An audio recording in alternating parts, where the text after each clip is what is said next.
Kobwa w'icyamamare Nyambo ni ibintu bimera biti muri societe turimo nyine iri judgment gutyo nko bivuze.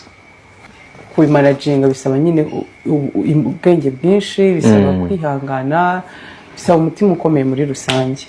Uzahura n'abantu batagukunze bakwereke ko bagukunze, uzahura n'abasore baze kugutereta nkasa uburamo kandi bakwereka ko bashobora kuba bari serious ukaba wahubuka kandi shaho se nta kibarimo, nta diri barimo, wahubuka gato ugashya.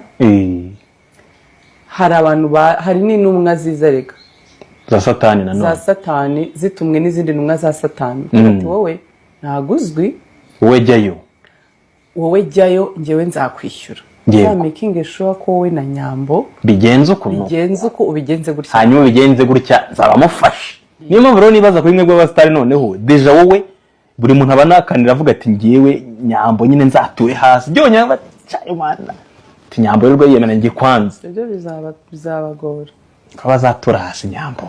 Ubwo umugabo wanjye wewe bazahana n'uwo mvuga azari umugabo rero. Oya tutarabana ntago azanura hasi. Azari umugabo rese umuntu muzabana uzamubuza gutura hasi mutarasezera. Yigo Nyambo nukuri nyine nekereje intambara zose mikirwanye. Niba ari ikintu cyanshimishije nibura uko kamike narishimye pe nyine. Oh my god nyambararize Nyambo. Sabe narishimye kubona Miki nyine akoro. Hari abantu babona Miki ari kuri kamera avuga bakamufata nk'ikirara gisazi bakamufata mu biki. Miki yanyuze mu bintu byinshi cyane bibabaje ku buryo atakureberera ushaka gusenya ibintu byiwe. Ariko Miki respect bro, mbabarira uzahangane kugeza ku mwuka wa nyuma kabisa. Sinzakubone wamanutse wagiye hasi.